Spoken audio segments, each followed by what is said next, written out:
Good evening. आज हम यहाँ पर फिजिक्स में स्थायी स्थायी कक्षाओं की त्रिज्याएं पढ़ रहे हैं।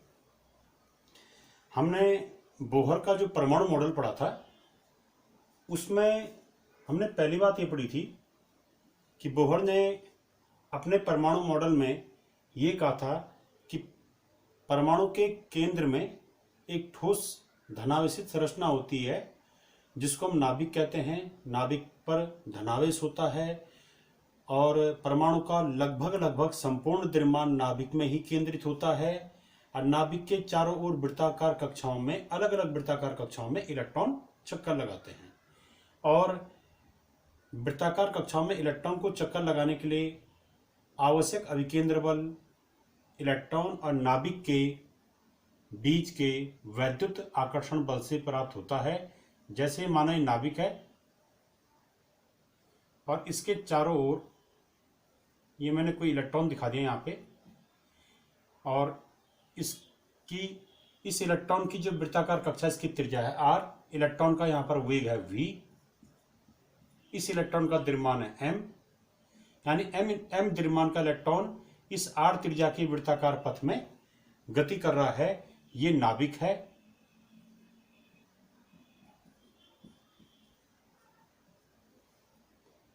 तो इसमें क्या है, पहली बात बोहर के परमाणु मॉडल में कि इन इलेक्ट्रॉनों को नाभिक के चारों ओर वृत्ताकार कक्षाओं में गति करने के लिए जो आवश्यक अभिकेंद्र बल था वो कहां से प्राप्त होता है? वो प्राप्त होता है इलेक्ट्रॉन और नाभिक के बीच के स्थिर वैद्युत आकर्षण बल से। तो यहां पर यह आ जाएगा, हम लिख देंगे अभिकेंद्र बल बराबर नाभिक एवं इलेक्ट्रॉन के बीच स्थिर वैद्युत आकर्षण बल, इन दोनों को बराबर कर देंगे। अब अभिकेंद्र बल क्या होगा इलेक्ट्रॉन के लिए? अभिकेंद्र बल का सूत्र हमने पढ़ा है 11वीं में, mv²/r। ये तो ये अभिकेंद्र बल का मान हो गया। और नाभिक और इलेक्ट्रॉन के बीच का आकर्षण बल, तो माना इस तत्व का परमाणु क्रमांक है, परमाणु क्रमांक ये है Z, और तो तब इस नाभिक का आवेश हो जाएगा, नाभिक का आवेश हो जाएगा ZE। ये तो हो गया नाभिक का आवेश, इस नाभिक का आवेश हो जाएगा ZE, और इलेक्ट्रॉन का आवेश E। तो तब इलेक्ट्रॉन और नाभिक के बीच कूलाम के सूत्र से हम क्या निकाल सकते हैं? वैद्युत आकर्षण बल का मान निकाल सकते हैं। तो कूलाम का सूत्र है, यहाँ पर नाभिक और इलेक्ट्रॉन के बीच वैद्युत आकर्षण बल वो हम कूलाम के नियम से निकाल रहे हैं और उसका मान होता है 1/4πε0। माना निर्वात है तो k का मान 1 कर दिया, और Q1 Q2/r²। Q1 का मतलब इस नाभिक का आवेश, तो नाभिक का आवेश है प्लस ZE, और Q2 का मतलब इलेक्ट्रॉन का आवेश, इलेक्ट्रॉन का आवेश है -E/r²। r क्या है? इलेक्ट्रॉन के वृत्ताकार कक्षा की त्रिज्या। अब इसको अगर हम हल करें तो इसको हल करने पे यहां से यह आ जाएगा हमारा mv²/r इक्वल्स टू 1/4πε0 माइनस ये यहां आ गया ZE²/r²। ये हमारा जो है यहां पर एक कंडीशन आ गई। इसके बाद दूसरा हमने पढ़ा था कि इलेक्ट्रॉन स्थायी कक्षाओं में चक्कर लगाते हैं, हर संभव कक्षा में चक्कर नहीं लगाते। इलेक्ट्रॉन केवल उन्हीं स्थायी कक्षाओं में चक्कर लगाते हैं जिनमें इलेक्ट्रॉन का कोणीय संवेग h/2π के पूर्ण गुणज के बराबर होता है। तो अब हम यहां पर ये देखेंगे कि जैसे माना यहां पर ये nवीं कक्षा है, तो अगर ये nवीं कक्षा है तो यहां पर इलेक्ट्रॉन का कोणीय संवेग क्या होता है? mvr, ठीक है। और तो mvr बराबर हो जाएगा nh/2π। तो वो कंडीशन जहां पर सेटिस्फाइड होगी इलेक्ट्रॉन उसी कक्षा में चक्कर लगाएगा। तो दूसरा पोस्टुलेट था बोहर के परमाणु मॉडल का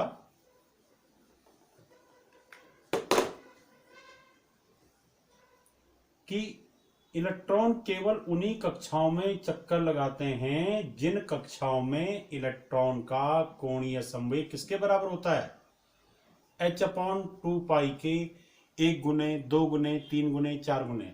अगर वो दूसरी कक्षा में चक्कर लगा रहा है तो यहाँ होगा h/2 गुणा गया 2। अगर पहली कक्षा में चक्कर लगा रहा है तो h/2 गुणा गया 1। अगर चौथी कक्षा में चक्कर लगा रहा है तो यहाँ गुणा गया 4 आ जाएगा। अगर nवीं कक्षा में चक्कर लगा रहा है तो यहाँ पर आ जाएगा h/2 इंटू n। ये n क्या है, मुख्य क्वांटम संख्या या कक्षा की संख्या। अब कोणीय संवेग क्या होगा इलेक्ट्रॉन के लिए, इलेक्ट्रॉन का द्रव्यमान m माना है हमने, इस पथ की त्रिज्या r मानी है, तो इलेक्ट्रॉन का कोणीय संवेग हो जाएगा mv/r। ये कोणीय संवेग का सूत्र है, ये बराबर हो जाएगा nh/2 ये हो गया हमारा समीकरण नंबर 2। ये हमने पहले ही प्राप्त किए थे। तो ये दूसरा पोस्टुलेट बोहर मॉडल का ये था। तीसरा था कि इलेक्ट्रॉन की तुलना में नाभिक बहुत भारी होता है तो हम नाभिक को इलेक्ट्रॉन की तुलना में स्थिर मान सकते हैं। चौथा था कि स्थिर कक्षाओं में स्थायी कक्षाओं में गति के दौरान इलेक्ट्रॉन ऊर्जा का उत्सर्जन या अवशोषण नहीं करते। ठीक है, एक इलेक्ट्रॉन को जब कहीं से ऊर्जा प्राप्त होती है तब वो निम्न कक्षा से किसी उच्च कक्षा में जंप कर जाता है और इस दौरान वह क्या करता है, ऊर्जा का अवशोषण करता है। फिर उच्च कक्षा में इलेक्ट्रॉन 10⁻⁻⁸ सेकंड तक रहता है। उसके बाद इलेक्ट्रॉन उच्च कक्षा से निम्न कक्षा में वापस आ जाता है। तो जब इलेक्ट्रॉन उच्च कक्षा से निम्न कक्षा में वापस आता है तो वहां पर वो ऊर्जा को छोड़ता हुआ, ऊर्जा को विद्युत चुंबकीय तरंगों के रूप में छोड़ता हुआ किसी निम्न कक्षा में वापस आता है। ठीक है, तो यानी इलेक्ट्रॉन ऊर्जा का अवशोषण या उत्सर्जन केवल तब करेंगे जब इलेक्ट्रॉन एक कक्षा से दूसरी कक्षा में जंप करता हो। ठीक है, और इस दौरान ऊर्जा का अवशोषण या उत्सर्जन विद्युत चुंबकीय तरंगों के रूप में होता है और वहां पर छोड़ी गई ऊर्जा डेल्टा ई बराबर आता है hc/λ या डेल्टा ई बराबर hν।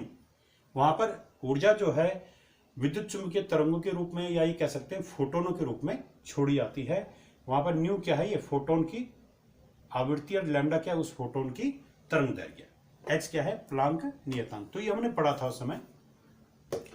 अब जो है यहाँ पे ये समीकरण नंबर 1 और ये समीकरण नंबर 2 हमने प्राप्त की थी। अब इन दोनों को सॉल्व करके हम क्या निकालेंगे, स्थायी कक्षाओं की त्रिज्याएं या इस किसी स्थायी कक्षा में इलेक्ट्रॉन का वेग, तो वो हम निकालेंगे।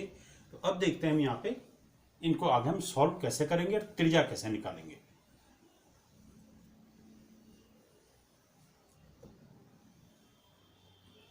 तो मैं इसको लिख रहा हूं पहले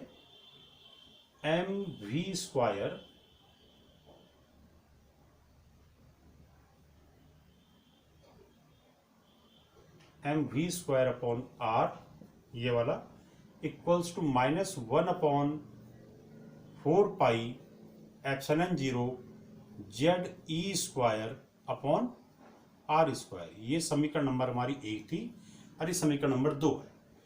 इस समीकरण नंबर 2 से हम जो हैं v का मान निकालेंगे और समीकरण नंबर 1 में रखेंगे। तो समीकरण नंबर 2 से क्या आ गया, यहां से v का मान ये आ गया v बराबर NH अपॉन 2πmr।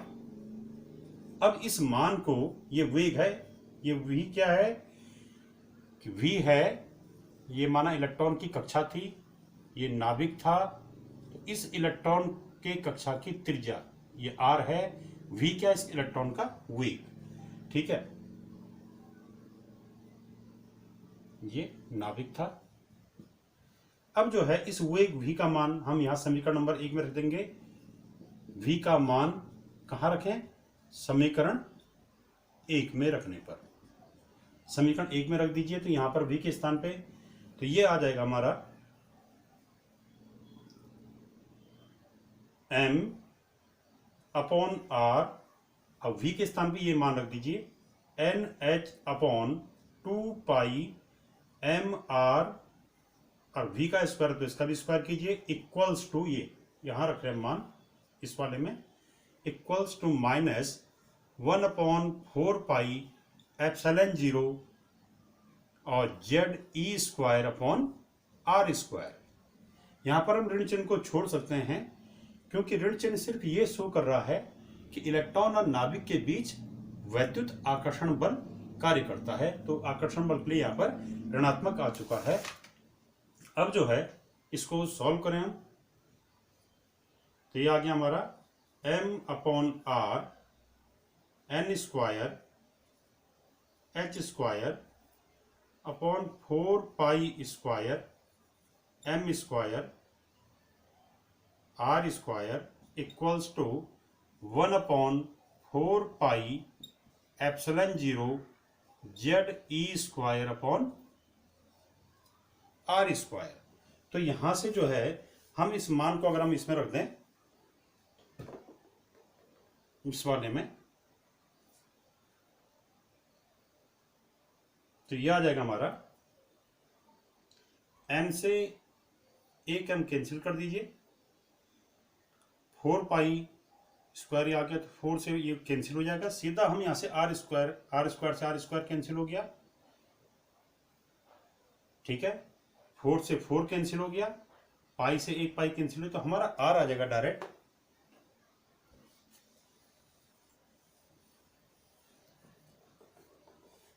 इसको सॉल्व करने पे यहां पर देखिए ये आ गया हमारा n square h square upon, ये आ जाएगा r, मैं इसको पाई स्क्वायर ही लिख रहा हूं अभी, m, ये m एक बार कैंसिल हुआ था, तो n square h square r pi square m square m, यहां से आ गया हमारा 4 से 4 कैंसिल हो गया था, इस पाई को भी कैंसिल कर दीजिए, एक पाई से इस पाई से ये पाई कैंसिल हो गया, इस पाई से पाई बार कैंसिल, तो ये आ गया हमारा 1/एप्सिलॉन 0 ZE square upon r square, ये r स्क्वायर भी कैंसिल हो गया। अब जो है यहाँ पे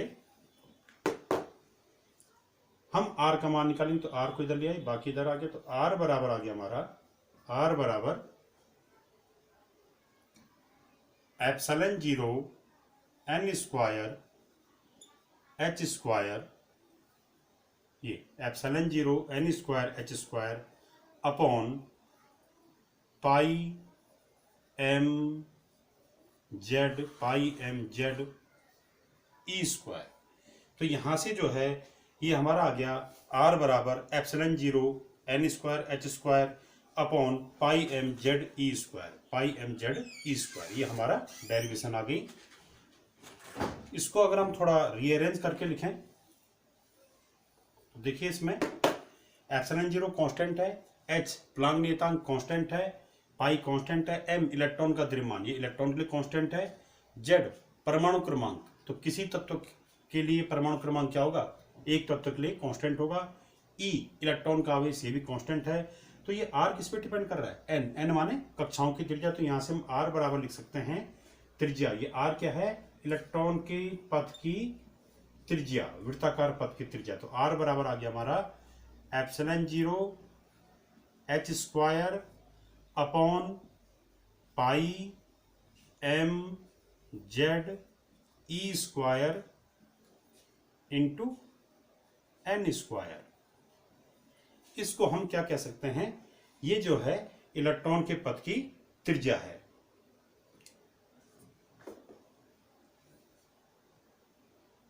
अब यहां से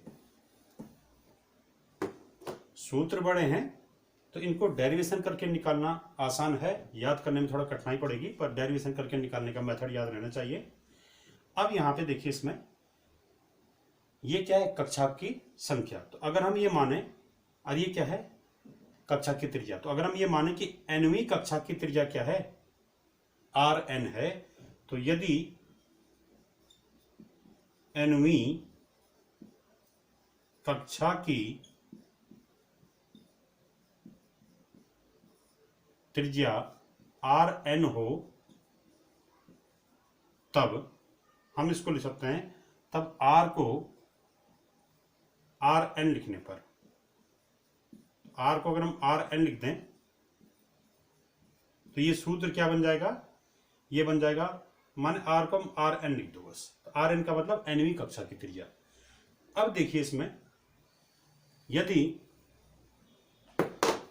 ये N1वीं कक्षा है ये वाली, और एक दूसरी कक्षा यहाँ पे ये N2वीं कक्षा है। अब हमको N1वीं कक्षा की त्रिज्या पता है R1 और N2वीं कक्षा की त्रिज्या R2 का मान निकालना है। तो कैसे निकालेंगे? तो हम इससे निकाल सकते हैं, क्योंकि ये पूरा कांस्टेंट है। तो हम इस सूत्र से कर सकते हैं कि यदि N1 व N2, हम ये मान के चलें कि N1 व N2 कक्षाओं की त्रिज्या, कक्षाओं की त्रिज्याएं क्या हैं? R1 व R2 हैं। तो तब जो है, तब ये समीकरण 3 से हम पहले हम यहाँ पे N1 रख देंगे, तो यहाँ पर क्या हो जाएगा? R1। तो R1 बराबर आ जाएगा ε0 h square upon pi m Z E square N1 square. फिर अगली उसको समीकरण नंबर 4 डाला। अगली बार में n के स्थान पे क्या रखा? N2। तो तब r के स्थान पे क्या रखेंगे? R2। तो तब अगर हम यहाँ पर R1 R2 के लिए फॉर्मूला बनाएं तो हमारे पास एक फॉर्मूला आएगा R1 अपॉन R2, यानी R1 R2 के जो सूत्र आएंगे उसमें ये वाला ब्रैकेट सेम होगा दोनों में। तो R1 बटे R2 करने पे ब्रैकेट क्या हो जाएगा? कैंसिल हो जाएगा। यह आ जाएगा R1 अपॉन R2 बराबर N1 square upon N2 square. ध्यान से देखिए, पहले R1 बराबर क्या होगा? ये ब्रैकेट इंटू N1 स्क्वायर। फिर R2 बराबर क्या होगा? यही ब्रैकेट इंटू N2 स्क्वायर। तो जब दोनों का आपस में हम डिवाइड करेंगे, R1 अपॉन R2 करेंगे, तो ये ब्रैकेट अपॉन ब्रैकेट कैंसिल हो जाएगा। ओनली आएगा N1 square upon N2 square. R1 क्या है? N1वीं कक्षा की त्रिज्या। इस N1वीं कक्षा की त्रिज्या R1, और R2 क्या है? इस N2वीं कक्षा की त्रिज्या। तो इस पे कई बार न्यूमेरिकल आता है। इसके बाद जो हमारा ये nवीं कक्षा की त्रिज्या आ गया, इससे हम क्या निकाल सकते हैं? अब हम ये निकाल सकते हैं इस nवीं कक्षा में इलेक्ट्रॉन का वेग। माना ये nवीं कक्षा है, सपोज nवीं कक्षा में इलेक्ट्रॉन का वेग। तो यहां पर हम निकाल रहे हैं स्थायी कक्षाओं में इलेक्ट्रॉन का वेग।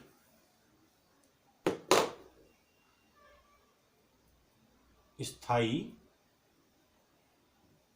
कक्षा में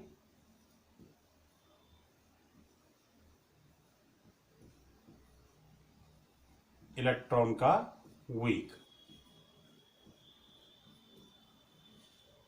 क्योंकि इलेक्ट्रॉन गति कर रहा है तो उसका कुछ ना कुछ वेग होगा। तो इस nवीं कक्षा में इलेक्ट्रॉन का वेग जो v है, इसका सूत्र क्या आएगा? तो उसको हम कैसे निकालेंगे? तो पुनः हम समीकरण नंबर 3 पे जाएंगे कि nवीं कक्षा में इलेक्ट्रॉन की त्रिज्या मान हम Rn या Rm मान लो। अब इस R के मान को आप यहां रख दो, तो उससे हमारा v का सूत्र आ जाएगा। तो समीकरण 3 से R का मान समीकरण 2 में रखने पर, समीकरण 2 में रखने पर, समीकरण 3 से R का मान समीकरण 2 में रखने पे, तो रखिए यहाँ पे यह आ जाएगा हमारा m v, और R के स्थान में क्या रख दिया? ये formula ε0 h square upon pi m Z E square into n square equals to ये NH अपॉन 2 पाई, ये रख दिया। अब जो है यहां से v का मान निकल जाएगा। तो v का मान आ जाएगा हमारा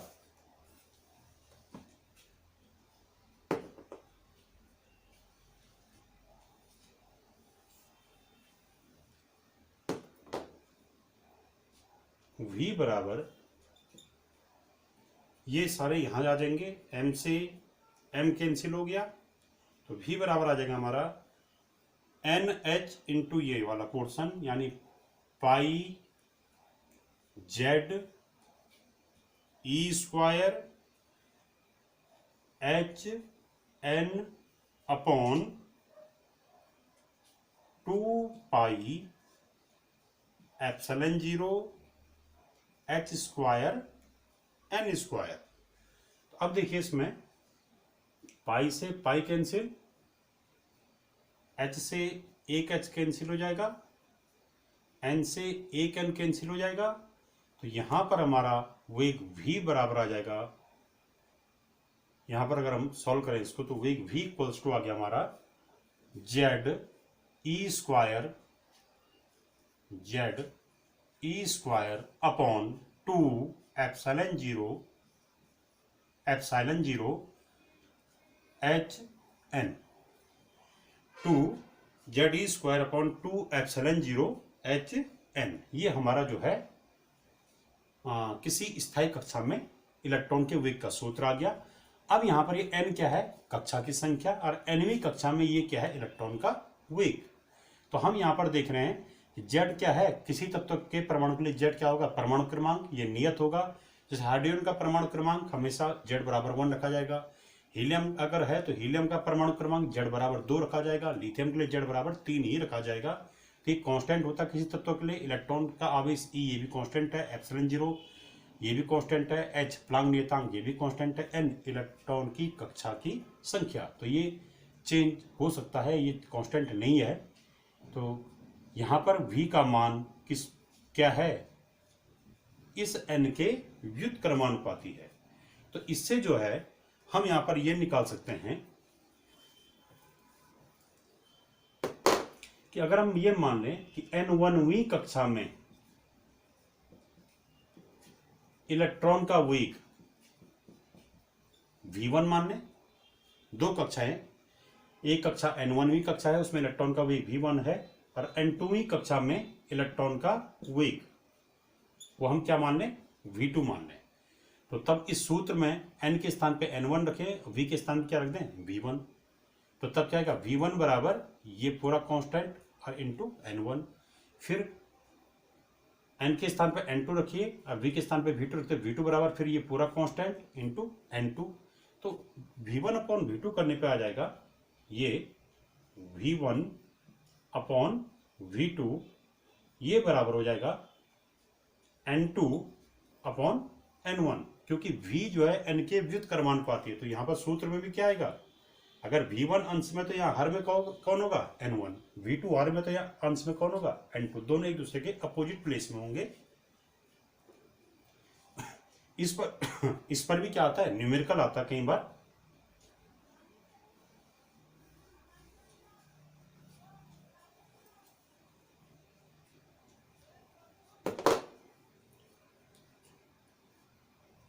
अब हमारे पास वेग v का सूत्र आ गया है, त्रिज्या r का सूत्र आ गया था, r का सूत्र आ गया था epsilon zero h square upon pi m z e square और इंटू n स्क्वायर। ये हमारा जो है epsilon zero h square pi m z e square into n square. ध्यान से लिखना इसको, कोई टर्म छूट ना पाए। ये त्रिज्या r का सूत्र है, ये वेग v का सूत्र है। अब इसके बाद हम निकालेंगे कि स्थायी कक्षा में इलेक्ट्रॉन की ऊर्जा। तो ऊर्जा क्या होती है स्थायी कक्षा में इलेक्ट्रॉन की,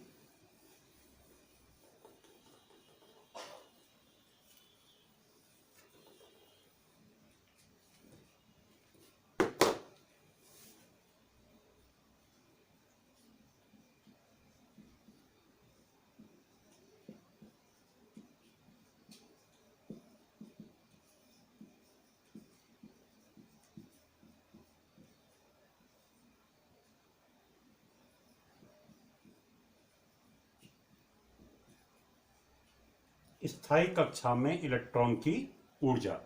तो ऊर्जा के लिए ये देखेंगे, ये नाभिक था और इसके चारों ओर ये कोई कक्षा है, इस कक्षा में ये इलेक्ट्रॉन है माना, और इसके वृत्तीय पथ की त्रिज्या r है, इसका वेग v है, इसका द्रव्यमान m है, ये हमने माना था। तो इसकी ऊर्जा का मतलब है कि किसी कक्षा में इलेक्ट्रॉन की गतिज ऊर्जा, क्योंकि ये गतिमान है इसकी गतिज ऊर्जा भी होगी, और इस पे नाभिक का आकर्षण बल लग रहा है, तो इस आकर्षण बल के कारण इसके पास क्या होगी, स्थितिज ऊर्जा भी होगी। ये हमेशा इससे बंधा हुआ है और तब भी गति कर रहा है, तो इस विशेष स्थिति के कारण इसमें क्या होगी, एक स्थितिज ऊर्जा भी होगी जिसे हम वैद्युत स्थितिज ऊर्जा कहेंगे। तो यहाँ पर किसी कक्षा में इलेक्ट्रॉन की गतिज ऊर्जा और स्थितिज ऊर्जा का योग ही इलेक्ट्रॉन की ऊर्जा कहलाता है। तो यहाँ पर हम इसको निकालेंगे। तो पहले इलेक्ट्रॉन की गतिज ऊर्जा निकालिए। तो इलेक्ट्रॉन की गतिज ऊर्जा के लिए हम जो है समीकरण नंबर 1 में जाएंगे। तो समीकरण नंबर 1 क्या थी? बोहर के परमाणु मॉडल का पहला पोस्टुलेट क्या था वो? कि अभिकेंद्र बल बराबर इलेक्ट्रॉन और नाभिक के बीच का आकर्षण बल।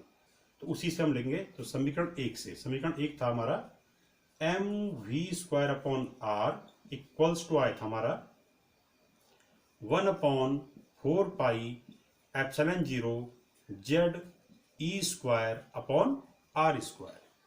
यह आया था हमारा वहां पे। तो यहां पर जो है ये आ गया इसमें। अब गतिज ऊर्जा कैसे निकालेंगे? ठीक है, ये तो आया था वैद्युत आकर्षण बल कूलाम के सूत्र से, ये आया था अभिकेंद्र बल। इन दोनों को बराबर किया था हमने समीकरण नंबर 1 में। अभिकेंद्र, अब इससे हम निकालेंगे गतिज ऊर्जा। तो गतिज ऊर्जा क्या होता है? Half mv²। तो क्या कीजिए, इस r को यहां ले आइए। ठीक है, तो r को हम लेके सीधा सीधा यहां आएगा अंश में, और तब ये आ जाएगा mv² equals to 1/4πε0 ZE²/r। r से एक r कैंसिल हो जाएगा।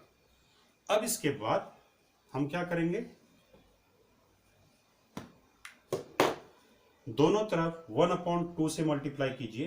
तो 1/2 से यहां भी मल्टीप्लाई किया, 1/2 mv² इक्वल टू 1/2 से यहां भी मल्टीप्लाई किया। तो इसको हम लिख सकते हैं 1/4πε0, इसका असर का 2 से यहां क्या मल्टीप्लाई, ZE²/2r। ये 2 से यहां भी मल्टीप्लाई किया, यहां भी मल्टीप्लाई किया हर में। तो ये हमारा आ गया गतिज ऊर्जा हाफ mv²। ये क्या मिल गया हमें यहां से? इससे मिल गया हमें इलेक्ट्रॉन की गतिज ऊर्जा। इलेक्ट्रॉन की गतिज ऊर्जा E के काइनेटिक एनर्जी। तो ये आ गया हाफ mv²। ठीक है, तो हाफ mv² का मान ये आ जाएगा, यही E के है। ये इसके जगह पे E के लिख दिया। ये आ गया 1/4πε0 ZE²/2r, ये वाला। अब जो है ये समीकरण नंबर 6 है ये। इसके बाद अब हम निकालेंगे इलेक्ट्रॉन की स्थितिज ऊर्जा। तो इलेक्ट्रॉन की स्थितिज ऊर्जा, तो इलेक्ट्रॉन की वैद्युत स्थितिज ऊर्जा, क्योंकि इलेक्ट्रॉन और नाभिक दोनों आवेशित कण हैं, इनके मध्य जो वैद्युत स्थितिज ऊर्जा होगी हम उसको निकाल रहे हैं। तो वैद्युत स्थितिज ऊर्जा U बराबर होता है 1/, पहला चैप्टर हमने पढ़ा है कूलाम के नियम, इनमें निकाला था हमने वैद्युत क्षेत्र वैद्युत विभव वाले में। 1/4πε U बराबर स्थितिज ऊर्जा U बराबर होता है 1/4πε0 Q1 Q2/r। तो Q1 ये था फॉर्मूला, Q1 Q2/r। ये तो Q1 का मतलब नाभिक का आवेश, ये ZE है, और Q2 का मतलब इलेक्ट्रॉन का आवेश। ध्यान रहे यहां पर आवेशों के मान चिन्ह सहित रखे जाएंगे। तो रखिए इसमें, यह आ गया U बराबर 1/4πε0, और Q1 की ये पे क्या रखा, ZE, और ये Q2 ये पे -E/r। r क्या है? r is the distance between electron and nucleus. r is the distance of electron from the centre of nucleus.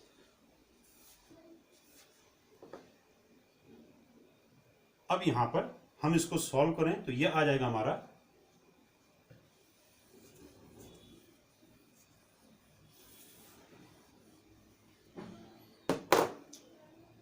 U बराबर 1/4πε0, अब ब्रैकेट में, हाँ ये माइनस से यहां ले लीजिए, शुरू में ये माइनस आ जाएगा, ZE²/2r। आर।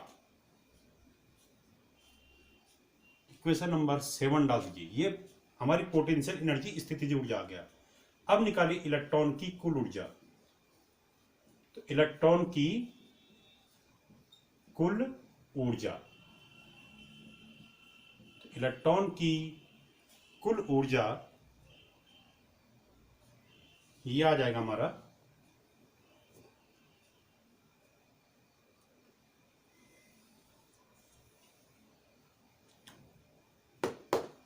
E बराबर ई के प्लस यू। तो E बराबर ई के, ये वाला आ गया ई के गतिज ऊर्जा 1/4πε0 और Z E square upon 2r, ये ई के का मान आ गया, प्लस यू, यू का मान क्या है, माइनस मारा तो ये प्लस माइनस का माइनस हो जाएगा, 1/4πε0 Z E square upon R. अब इनमें 1/4πε0 कॉमन है, कॉमन लीजिए इसको।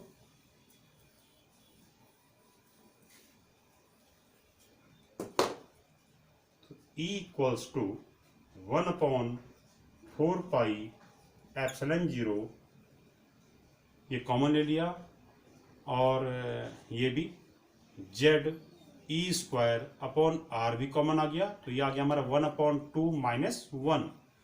तो ये आ गया हमारा E इक्वल टू, ये -1/2 आ जाएगा सॉल्व करके, ठीक है। तो ये आ जाएगा -1/2। तो 1/2 ये सॉल्व करके क्या आ जाएगा हमारा -1/2।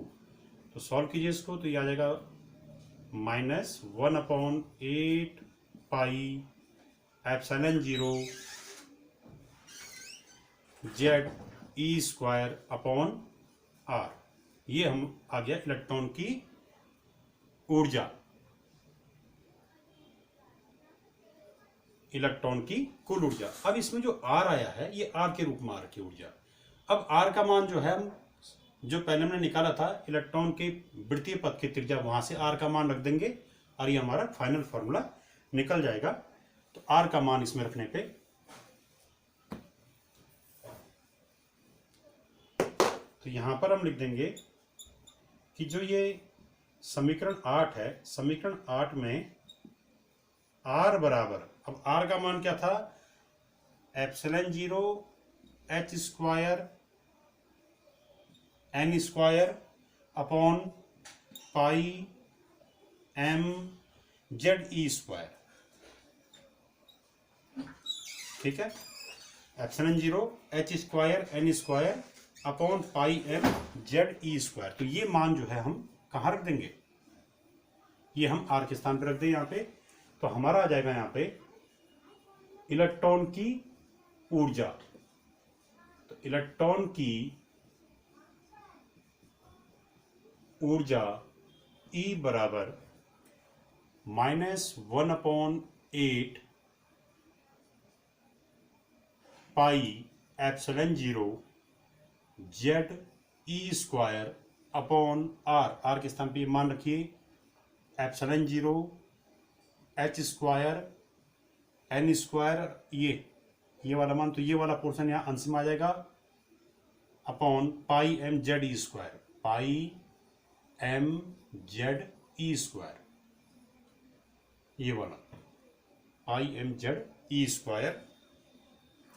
ये वाला पोर्शन आ जाएगा अंश में, तो इसमें अंश में ले आ रहा हूं, पाई एम जेड ई स्क्वायर। इस वाले को अंश में ले आ देंगे, यहां से मैं इसको हटा दे रहा हूं। अब देखिए, पाई से पाई कैंसिल, और कुछ और भी हो रहा है कैंसिल,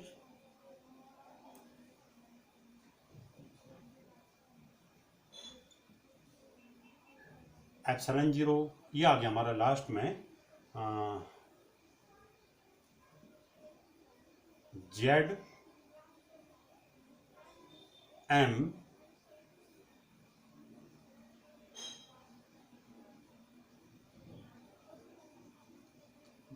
ये Z into Z, Z square हो जाएगा, Z into Z, Z square, M आ गया ई की पावर 4 हो गया, ये जेड स्क्वायर ई की पावर 4 एम, ये हमारा न्यूमरेटर में आ गया, और डिनोमिनेटर में आ जाएगा हमारा with negative sign 8 epsilon 0 square H square N square. काफी टर्म आ रहे हैं इसमें। Equation number 9। तो ये हमारा जो आया कि ये आर का मान रखने पे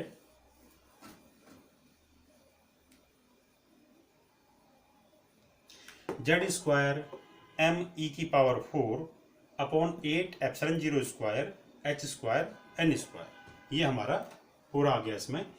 अब हम यहां पर कुछ रीअरेंज कर रहे हैं। यहां पर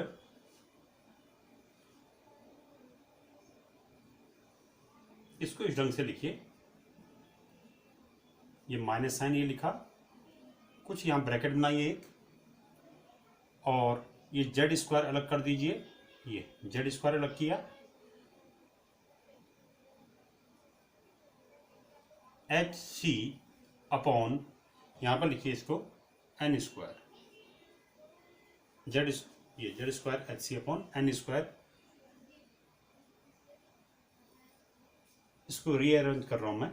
देखिए यहां एच था न्यूमरेटर में, मैंने ऊपर भी एच लिख दिया, तो यहां लिखिए एच क्यू, ठीक है ना, और एन स्क्वायर आ गया सी, तो सी यहाँ कहीं नहीं था तो सी अंश में लिखा, तो यहाँ सी हर में भी लिखिए एच क्यू सी। बाकी ये 8 epsilon 0 square H Q C. अब देखिए ऊपर क्या आएगा, ये क्या किया हमने, एच सी से नीचे भी और एच सी से ऊपर भी मल्टीप्लाई किया, कुछ नहीं किया इसमें, H C upon H C किया, तो ये एच सी तो ये आ गया, और ये एच सी मल्टीप्लाई क्या हो जाएगा एच क्यू, और ये सी, तो एच सी से ऊपर नीचे मल्टीप्लाई किया, तो यहां पर हमारा क्या आ जाएगा, तब ये आ जाएगा हमारा इस प्रकार का फॉर्म, एम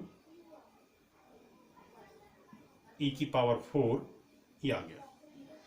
तो ये सारा आ गया हमारा एम ई की power 4 upon 8 epsilon 0 square H Q और सी। ये अब ये क्या चीज है, ये एक नियतांक है, नियतांक तो है ये, एम इलेक्ट्रॉन का द्रव्यमान ये नियतांक होता है, ई इलेक्ट्रॉन का आवेश नियतांक होता है, एप्सिलॉन 0 ये भी नियतांक है, निर्वात की वैद्युतशीलता 8.86 × 10⁻12 इसकी वैल्यू हो गई, एच प्लांक नियतांक हो गया 6.62 × 10⁻34 इसका वैल्यू हो गई, सी निर्वात में प्रकाश का वेग या फोटोन का वेग, ये भी अपने में कांस्टेंट है, 3 × 10⁸ मीटर पर सेकंड इसका मान होता है, तो ये सब कांस्टेंट है। अगर हम यहाँ इन सब कांस्टेंट की वैल्यू रखें तो एक नियतांक, एक नया कांस्टेंट आएगा, और उस नियतांक को हम लिखते हैं आर, रिडबर्ग कांस्टेंट कहते हैं उसको, आर, और ये आ गया बाकी ये जो था Z square H C upon N square. तो यहां पर इस वैल्यू को थोड़ा नोट कर दें हम,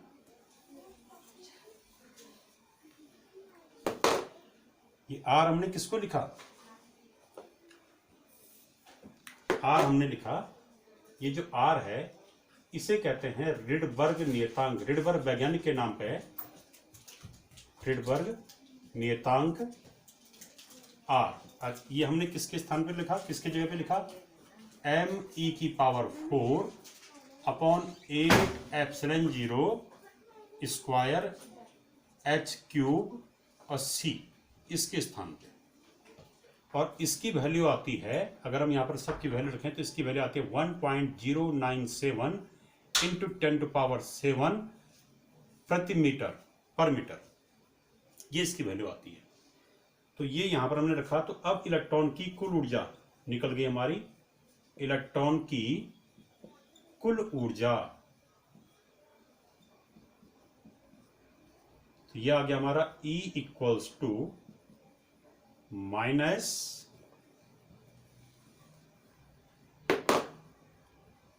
are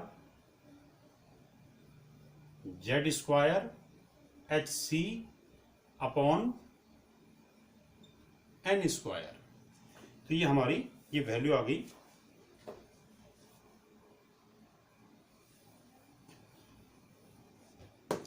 Z square R H C upon N square. तो अगर हम जेड पहले लिख दें, अब इसमें क्या है, बोहर का परमाणु मॉडल हाइड्रोजन या आयनित हीलियम या द्विआयनित लिथियम जैसे तत्वों के लिए ही सत्य है, ठीक है, जिनके परमाणु में आयनों में इलेक्ट्रॉन एक होता है, एकल इलेक्ट्रॉन होता है, उनके लिए ही ये मॉडल सत्य पाया गया। तो यानी अगर हम हाइड्रोजन के लिए इसको अप्लाई करें तो हाइड्रोजन के लिए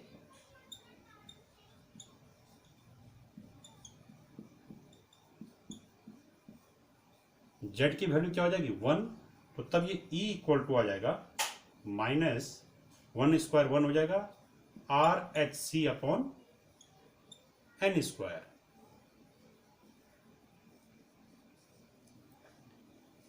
ठीक है, ये तो हो गया किस nवीं कक्षा में इलेक्ट्रॉन की ऊर्जा। तो हम यहां पर ये देख रहे थे कि इलेक्ट्रॉन की ऊर्जा कक्षा की संख्या के वर्ग के व्युत्क्रमानुपाती होती है। इसका अर्थ है जैसे जैसे कक्षाएं दूर वाली कक्षाओं की ओर जाएंगे तो वहां इलेक्ट्रॉन की ऊर्जा क्या हो जाएगी, धीरे धीरे बढ़ेगी, ऐसे नहीं घटेगी। ये नेगेटिव साइन है, ठीक है, नेगेटिव साइन है ये।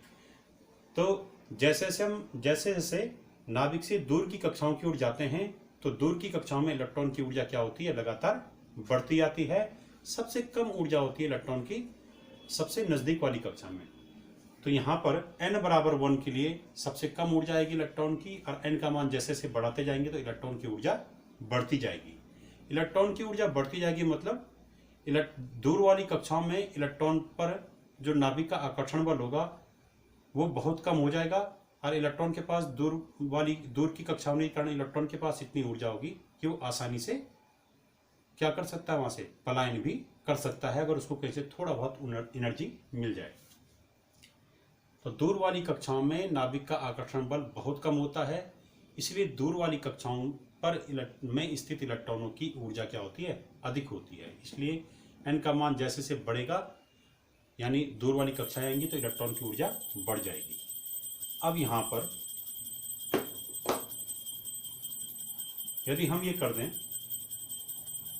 n1वीं कक्षा में इलेक्ट्रॉन की ऊर्जा E1 माने, n2वीं कक्षा में इलेक्ट्रॉन की ऊर्जा E2 माने, तब ये सूत्र कैसे आ जाएगा,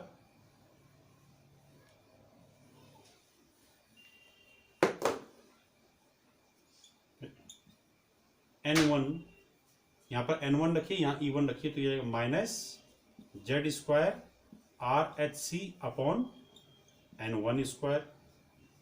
और अगर E2 माने, n2वीं कक्षा में इलेक्ट्रॉन की ऊर्जा E2 माने, तो माइनस यहाँ पर इस सूत्र में n2 रखिए, इसको E2 रखिए, तो z square RH upon n2 square. अब देखिए इसमें नाभिक का माना, ये n1वीं कक्षा है और ये n2वीं कक्षा है। ये इलेक्ट्रॉन n1वीं कक्षा से कहाँ जाना चाह रहा है, n2वीं कक्षा में यहां आना चाह रहा है, यहां से यहां आना चाह रहा है। तो जब इलेक्ट्रॉन एक कक्षा से दूसरी कक्षा में जंप करेगा, इसको कहीं से एनर्जी मिली और ये तब अपनी उच्च कक्षा में चले गया, तो उस दौरान ये क्या करेगा, ऊर्जा को अवशोषित करते हुए निम्न कक्षा से उच्च कक्षा में जाएगा।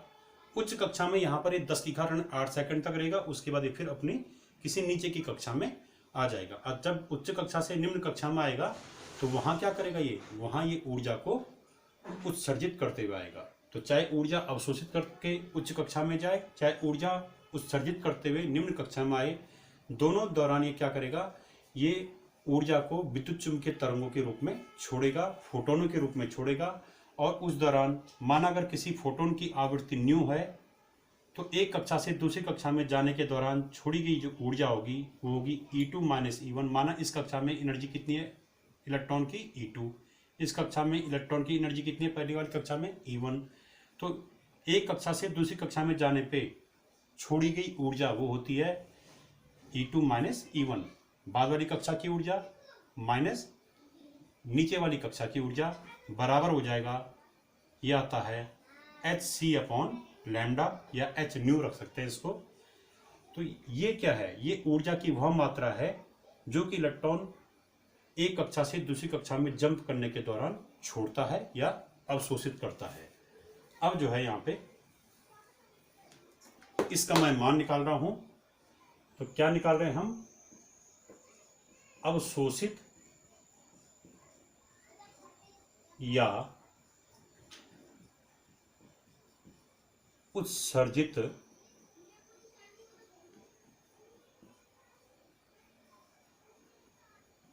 ऊर्जा की मात्रा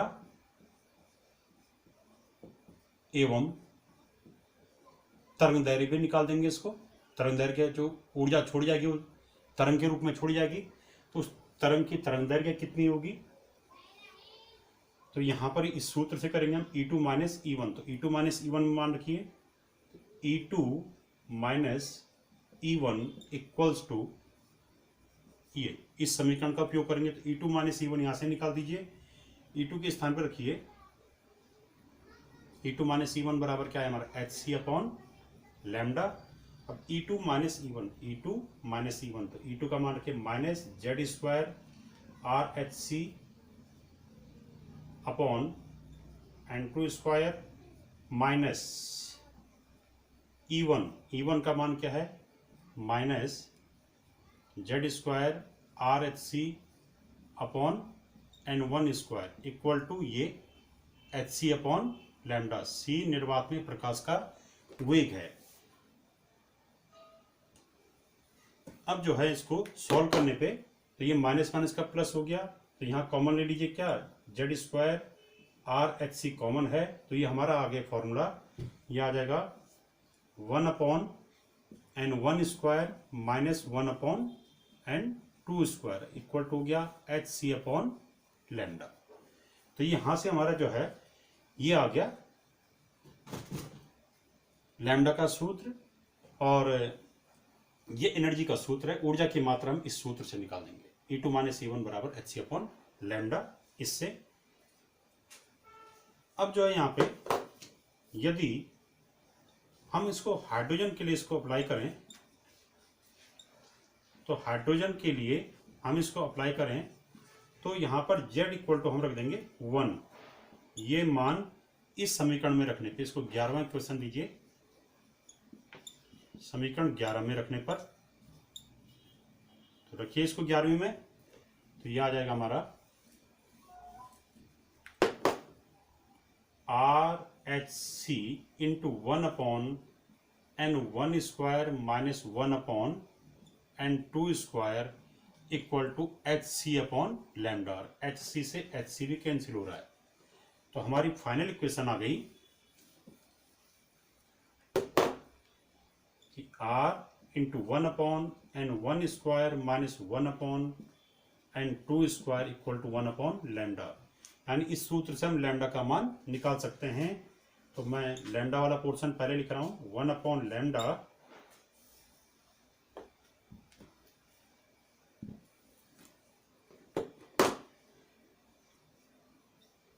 equal to R 1 upon N1 square minus 1 upon N2 square.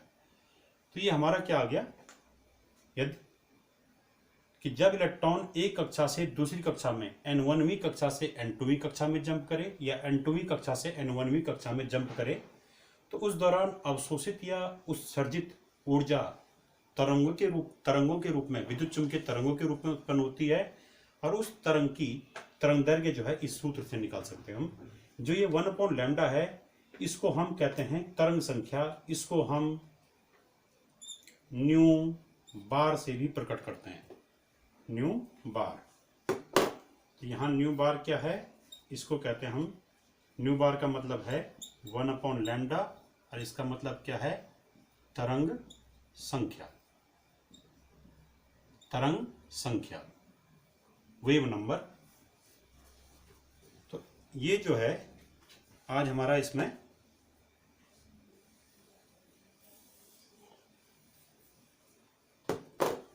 यहां से लैम्डा का सूत्र आ गया। अभी हमने पहले पढ़ा था E equal to minus Z square RH upon N square पढ़ा था।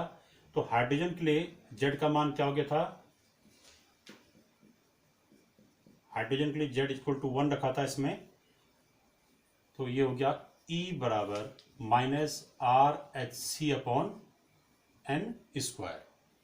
तो अगर हाइड्रोजन की पहली कक्षा के लिए हम एनर्जी निकालें,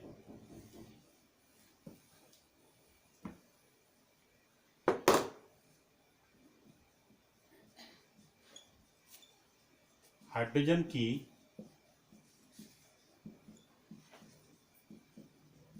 पहली कक्षा यानी n बराबर 1 में इलेक्ट्रॉन की ऊर्जा तो वो इस सूत्र से निकल जाएगी। इसमें जो हम क्या करेंगे, n के स्थान पे 1 रख दीजिए, तो ये आएगा E1 इक्वल टू -RHc/1²। तो R की वैल्यू रखें हम, H की वैल्यू रखें, C की वैल्यू रखें, तो R की वैल्यू 1.097 इंटू 10⁻7, H की वैल्यू 6.6 इंटू 10⁻34 और इंटू C की वैल्यू 3 इंटू 10⁸8। तो ये आ जाएगा इतना जूल। और तब इसको ये आ जाएगा इतना जूल। और तब यहाँ पे अगर हम इसमें इलेक्ट्रॉन के आवेश का से डिवाइड कर दें इसको, तो ये आ जाएगा, ये जूल में आएगा। और अगर हम इसको इलेक्ट्रॉन वोल्ट में लिखना चाहें तो किससे डिवाइड करना पड़ेगा, तब हमें डिवाइड करना पड़ेगा इलेक्ट्रॉन के आवेश से, तब ये बन जाएगा इलेक्ट्रॉन वोल्ट। तो यहाँ पर अगर हम इसका मान निकालें, ये हमने जूल में निकाला, तो इलेक्ट्रॉन वोल्ट में इसका मान आता है 13.6 इलेक्ट्रॉन वोल्ट। तो यानी इलेक्ट्रॉन की पहली कक्षा के इलेक्ट्रॉन की जो ऊर्जा है वो -13.6 इलेक्ट्रॉन वोल्ट है।